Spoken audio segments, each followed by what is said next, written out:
Udara Prawan Arjuna yektine ana wigati ingkang bakal ndak aturake lan bakal ndak sunake prisa wis cetha miglo tanpa warana nalika para Pandhawa ngayahi babat Wanamarta satemah pikantuk kanugrahan saka Jawata wujude negara Kencana ingkang aran negara Indrapasta ya negara Kamarta satemah para kawula nunggal swara condhong ing rasa nyengkuyung lawan tandayune para Pandhawa ya kuwi Puntadewa iki mongko dadi songsong agung jumeneng ratuning negara Kamarta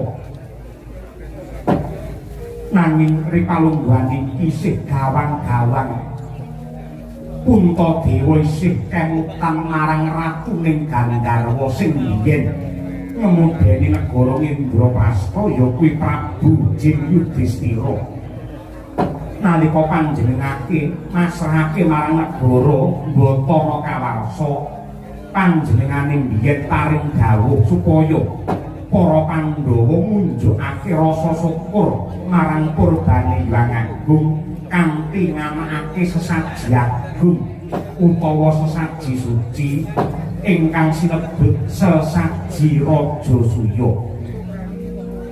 Yektine Puntadewa wis nyuwun dawuh kelawan Kaka Prabu Mandura lan Kaka Prabu Ndrawati nanging gandeng iki magepokan kelawan budaya magepokan kalan bab ingkang luhur kejaba Pandhawa kudu nyuwun pangestu marang Kyai Semar angka loro uga bakal nyuwun dawuh kelawan panjenenganmu upamane para Pandhawa bakal nganakake syukuran kanthi anggelar sesaji Raja Suya mungguhe Kyai Semar kepiye para dadi paringa dawuh Kyai Inggih. Inggih nuwun inggih. Yektosipun kula condong sarta rumaja kaliyan pangandikanipun Sang Prabu Jin Yudhistira rumuhun ingkang paring dawuh dumateng dika supados para Pandhawa ngawontenaken sesaji Raja Surya ingkang intisarinipun ngunjukaken raos syukur dumateng Purbane Hyang Agung karana para warga Ngamarta sampun pikantuk kanikmatan kanugrahan saking Pangeran wujudipun bumi ingkang ripalungguhan samangke dados hak wewenangipun para Pandhawa sumrambahe para kawula ing kukuban Ngamarta. Kula cocok kula nyengkuyung. Menapa sebabipun kok kula nyengkuyung? Merga ingkang mangtindakaken niki mangke syukur. Syukur menika rasa panuwune kawula dumateng Gusti Kang Nyipta jagat, mongko Pangeran sampun paring dawuh lumantar Weda Suci. Sok sapa menungsa sing gelem nyukuri kanikmatane Pangeran, iki bakal ditambah ireh nikmate. Kosok baline sapa menungsa sing ora gelem nyukuri kanikmatane Gusti, iki bakal nampa siksa ingkang banget perih. Nah, paugeranipun menika sinuwun, paugeranipun menika. Nah, menawi magepukan kaliyan sesaji. Nah, sesaji menika sanes agama nanging budaya. Nah, niki jenengan kedah pilah, sampeyan kudu ngerti, sampeyan kudu paham. Agama kalih budaya niku jane beda, ning apike kudu mlaku bebarengan. Ngoten niku. Yen agama niku pranatan saking Gusti ingkang tinulis wonten ing Weda Suci minangka tuntunane kajiban supaya manungsa pinaringan tentrem lahir batin lan ugi keslametan donya prateng akhir dene budaya niku angen-angen ingkang ambabar marang kaendahan. Nah, budaya menika nggih bab ingkang wigati. Pangeran paring wujudipun akal dumateng para manungsa supaya akale niku kena dingge ngulir budi mulur nalar miwir pikir yen akale niki mlaku tartamtu manungsa menika nggih gadah pamanggih gadah pangreka kangge kebecikan satemah lairipun budaya kala wau. Yen agama niku magepokan kaliyan panembahe kawula kaliyan Gusti ning lamun budaya niku wonten sambung rapetipun kaliyan tata krama lan ugi negara. Agama niku magepokan kaliyan panembah ewadene budaya niku magepokan kaliyan tata krama. Gitu. Bocah liwat ning ngarepe wong gerang, kenapa kok kudu nuwun sewu? Niku lak nggih saking dayane budaya tata krama kala wau. Bocah enom ngajeni karo wong tuwa, basa krama karo wong tuwa. Niku dudu agama ning niku budaya. Mula ing antarane agama karo budaya niku kudu mlaku bebarengan tanpa benten kaya tumbuh sing entuk tutupipun. Wong niku yang pengen selamat donya prateng akhir, serawunge ya nggunakake budaya, ning uga serawung karo Pangeran nggunakake agama. Dadi loro-lorone niku baku. Nah, magepokan kaliyan sesaji. Sesaji niku lak sajen. Sajen niku napa to? Sajen niku penyajian. Penyajian niku napa? Unjuk rasa. Unjuk rasane sinten? Unjuk rasane manungsa kaliyan Gusti ingkang gelar jagat.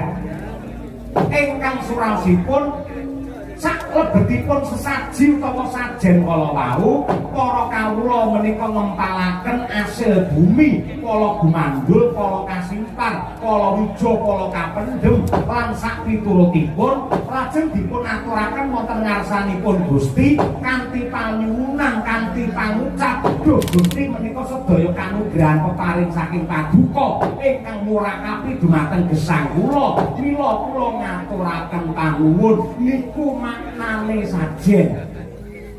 Dadi sajen ki ora nyajeni demit Kyai Semar. Mboten enten critane demit kok malah gedang niku mboten enten.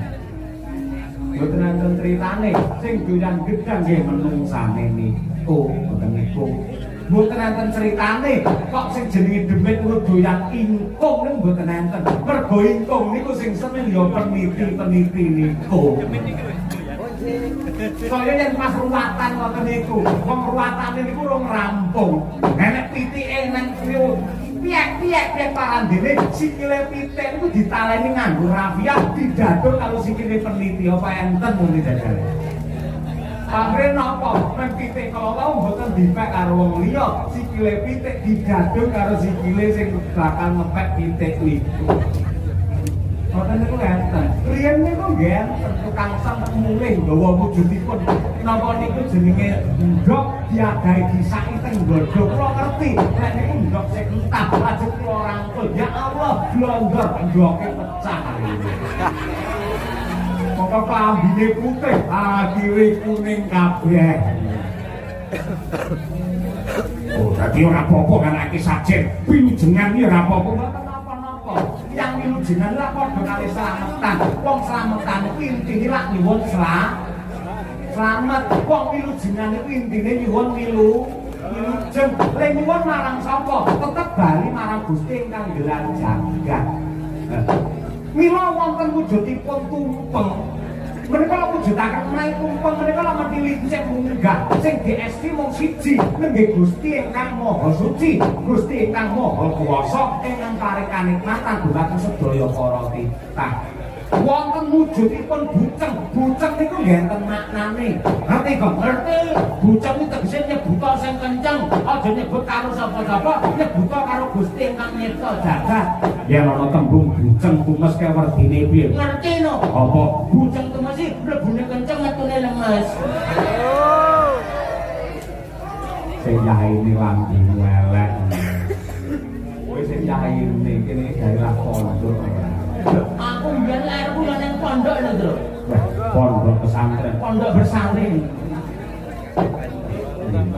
Lha ngono kuwi dadi ya bener. Sing dikandhake jeneng iki bener. Antarane budaya karo agama kudu nyawiji ya. Ngono gimana ya? Ya, bener kok. Ngono kuwi. Mula nuwun sewu sok-sok ki ana to kiai iki nuwun sewu sing berani mengharamkan aja nonton wayang. Kuwi dawa-dawa. Ya, heeh. Aja nonton wayang, wayang iki haram, wayang iki musyrik, wayang iki syirik, wayang iki bid'ah mergo wayang iki renek tuntunane. Terus mungguhe Bagong piye? Oke. Wong nindakake apa wae iki janjane sing iso ngoleh-ngolehi, sing iso biji ya mung awake dhewe. Mergo wong ku nindak apa wae mangkate iki saka ati lan pikiran. Mongko ati karo pikiran sing ngerti lak mung sing lakoni. Wong nyawang ora iso menilai, Bro.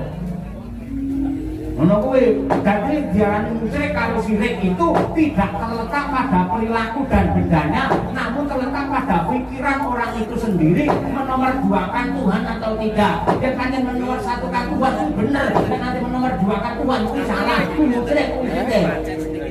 Dadi kali niate apa banyak yo kan niate. Apa-apa kan niate. Wong ibadah wong salat iki lek niate kanggo manembah karo Gusti ikhlas lahir batin. Iki kuwi entuk ganjaran. Ning nadyan to salat lek niate kleru, butuhe angge pamer karo maratuwa. Maratuwaku rene aku tak salat. Lek niate entuk golek pangalembono ngono kuwi, salate ora bakal ana tandane apa-apa.